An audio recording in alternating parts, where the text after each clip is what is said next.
Would you like to get updated with the latest episode of AnimeKouhai Tensura spoiler series? It's episode number 538, volume 19, prologue, entitled, The Chief Angel Takes Action. Support the channel and get access to both Tensura and solo leveling episodes, totaling 5 episodes each week from Monday to Friday. Check out her Patreon page if you get a chance. What's up guys, welcome to AnimeKouhai. If you'd like to help me out, please hit the like button and subscribe to my channel. Kagali could never be completely destroyed. Even though she would lose her physical form, she could continue to exist by possessing another person. Tyr and Footman could tell what Kagali was planning. Like Kagali, they were undead elves who would never truly die. The three of them would be able to achieve their objective without Kagali's thoughts being discovered by setting up Kandu simultaneously. As long as they managed to flee, they could prevent the worst outcome even if they lost their bodies. That was Kagali's choice, and it was her ace in the hole. To do this after Yuki-sama secured this body for me is abhorrent. It took some getting used to, but losing everything would have been worse. Tyr and Footman will also be drawn into it, but the next time I'll give them a stronger body. Kagali decided what to do. The rest would be handled by Laplace. Kandu was unexpectedly too powerful. Kagali thought that Kandu and Laplace were about equal at this point. No, it was possible that Kandu had a marginally higher strength than Laplace. Even if Kandu and Laplace were able to meet at this juncture, it would be foolish to risk Laplace's victory because success was not guaranteed. Kagali made this decision. She was concerned about Kandu's ability to influence people. It was risky to be overly selfish, but she wanted to learn before running away. Kagali put her doubt aside and acted right away. Good heavens, why do people always make me look foolish? Footman, Tyr, quit fooling around and give them everything we've got. We'll give him a glimpse of my true might as a demon lord. Kagali covered herself in Yuki and worked herself past her breaking point. She had only a few minutes at most, and her temporary body could not endure such a careless act. On the other hand, she thought that doing this would keep people from thinking that she had killed herself. When they saw Kagali's condition, Footman and Tyr also realized the plan. I won't let losing a limb deter me. I am prepared for this. I can't help my enthusiasm because it's been a while since I really put my back into it. Following Kagali's lead, Footman balled up his body and began to bounce. Tyr started to release her aura as well, expanding it into a huge force in the center of the city. The plan would succeed if Kandu could be persuaded that this was a suicide attack meant to eliminate both parties. Kandu was in such a situation, but he did not even raise an eyebrow. He removed his blade with calm and examined the condition of his gun. He then said something in a casual manner that made Kagali and the others feel as though cold water had been poured on them. I've heard that undead elves can live solely on their spiritual bodies. It was an assertion that was indisputable. Yuki was the lone person among those who was aware of Kagali's ethnicity. This top-secret information was unknown to Damrada, and there was no chance Kandu could be aware of it either. How did you? The fight was won before it even started. Because they underestimated the enemy and failed to collect intelligence, the armored core was destroyed. Running erratically without understanding the certainty of the circumstance is akin to pronouncing loss. Do you not agree? Now that I think about it, your individual was also a letdown. I let him make the best move possible, but he was defeated by the new demon lord. I find it hard to think he was also a demon lord. What? Well, at least he lost, which was preferable. We now have a better understanding of what occurred, and we have a more interesting character than Clayman. What are you saying? Kagali erupted in rage. She lost all intention of remaining composed as she was overcome with rage toward the guy in front of her, Lieutenant Kandu. In his declaration, Kandu admitted to controlling Clayman. She remembered that Clayman had been causing havoc for some time. Laplace claimed that several decades earlier, this tendency had grown. Kagali had assumed that she was overanalyzing things as a result of the pressure of assuming the role of a demon lord, but if Kandu had been at fault, then the situation would have been entirely different. If he had been disturbed by Kandu's interference, it was unacceptable that every action they had planned had failed. Furthermore, if Kandu had been controlling him in light of the passing of her adored Clayman, I'll never forgive him. Kagali was powerless to restrain her rage. Kagali's anger was amplified by Footman, who was sensitive to the feeling of anger. Ironically, everything went exactly as Kandu had hoped. No, Kandu expected precisely this. How foolish. You experience emotional outbursts during a fight. That level of resolve is what makes it so simple for you to stumble into a trap like this. After telling her, Kandu fired the gun.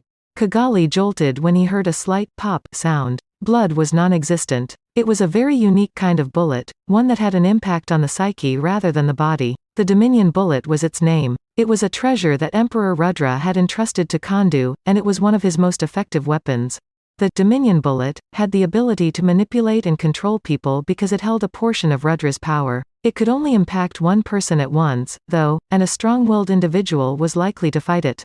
Even though Kandu had a large supply, he still had to use them carefully because if he missed the target, he would expose his hand to the adversary and lose control over the person he had just shot. Targeting a demon lord while they were dozing off or agitated, blinded by lust or by unfavorable emotions like rage or grief, was necessary in order to take control of their consciousness. He could fire a Dominion bullet once everything was in place to take complete possession. It took a while, but everything is proceeding as planned. Order your comrades to stop fighting right away, Kagali. You seem to be a cautious individual, so I suppose you've put a locking curse on the summoned? I agree, Kandu-sama. Don't refer to me like that. I'll be referred to as a lieutenant. Yes, Lieutenant Kandu.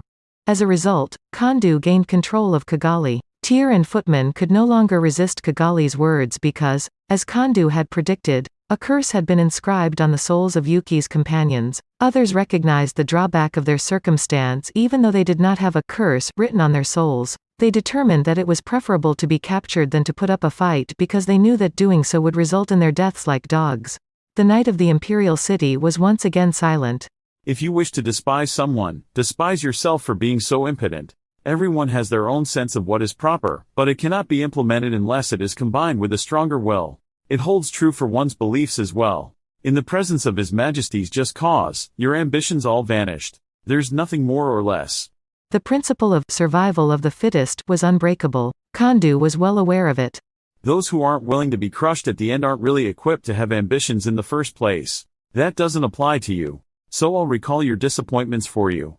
Kandu himself had a certain determination in his life. Because of this, he never made fun of Kagali and her companions' actions. He knew and understood from experience that if he lost, he would face the same outcome. Damrada and Yuki were engaged in a bloody struggle, trading blows for what seemed like an endless number of times. Damrada struck Yuki in the face with a spinning back strike without thinking twice. With a hand, it was stopped. Yuki tried to grab Damrada's wrist but was unsuccessful as his opponent launched a chop to stop him. Yuki anticipated this and kicked twice while twisting his upper torso back. However, Damrada recognized it right away and quickly sank to the ground to strike with his leg. Then, perhaps anticipating this counter, his opponent leapt up and attempted to strike him in the head with a spinning kick. However, Damrada was back on his feet a safe distance away when Yuki's leg sliced through the air. It was a highly skilled interchange of martial arts that was beyond the capabilities of human beings. They continued to rattle them off repeatedly at such a steady pace that it almost appeared as though they were in a training exercise. However, they were moving too quickly for the average person's vision to keep up. It was unfortunate that there weren't more spectators, but on the other hand, they'd have difficulty finding a group of people who could watch and appreciate them. Here, devoted experts engaged in combat using nothing but their own finely tuned bodies. But other things were also going on. Yuki was also attempting to converse with Damrada, albeit through telepathy rather than speech. Damrada was likewise attempting to assist Yuki in that. That's why there was so much pointless touching. During the brief moments when their hands touched, they were communicating. Wow, we're linked at last, huh? Damrada, I didn't anticipate that you would also acquire an ultimate skill. You had no clue how difficult it was for me to establish a telepathy link with you. Have you experienced this since we first met? Yes, Uki-sama. I've owned it for as long as we have known one another, but it was both. However, you probably wouldn't have realized because I don't use it frequently. At this, Yuki couldn't help but chuckle. Only when he became aware of his own ultimate skill did he understand the mind-boggling difference between it and ordinary unique skills. Damrada's response contained something, though, that he was unable to ignore. Borrowed? In what sense? These kinds of abilities were naturally gained by yourself. Some individuals, like Yuki, could create them, but they couldn't appear out of thin air. They were transforming the shape of the power within their souls by utilizing their own desires. It wasn't something you could borrow. I truly intend what I just said. His Majesty gave me power. Yes, you'll have to acknowledge that it's a possibility. I see. A good argument. So, his next question was only natural. So, can he simply impart skills to whoever he chooses? Damrada grinned. The average person isn't even able to learn a unique skill, let alone an ultimate one. It takes a lot of energy to simply embrace that power. To carry it off, you'd have to be completely remade, like otherworlders are. Well, that's good to know. I was concerned the Emperor was having a closeout deal on ultimate skills. No, he hasn't yet accomplished that. But that is one of his goals. Yuki might agree to that. And that's why he's assembling all these powerful individuals? Precisely. Humans can develop as well with enough practice.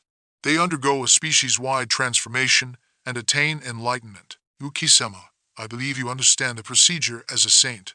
Yes, pretty much. He had a basic understanding. Humans can progress from enlightenment to sainthood, and it takes more than just normal training. There were only 2 true saints among the 10 great saints, who were thought to be the greatest in the Western nations, Hinata and Sar.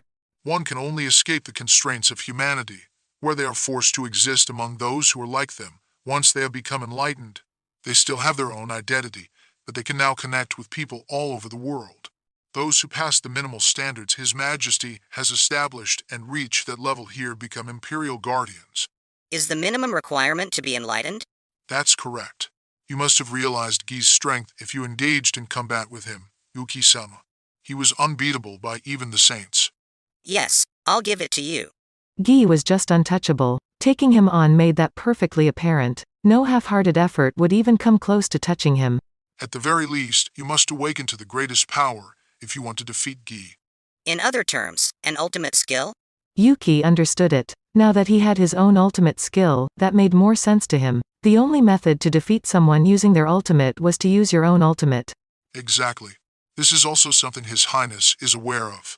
Because of this, he gives trials to those who have attained enlightenment in order to aid in their continued awakening and preparation for receiving the ultimate skill he is capable of bestowing. That sounds a bit absurd, but I suppose if I were him, I would act in the same way. I'm pleased you picked it up so fast.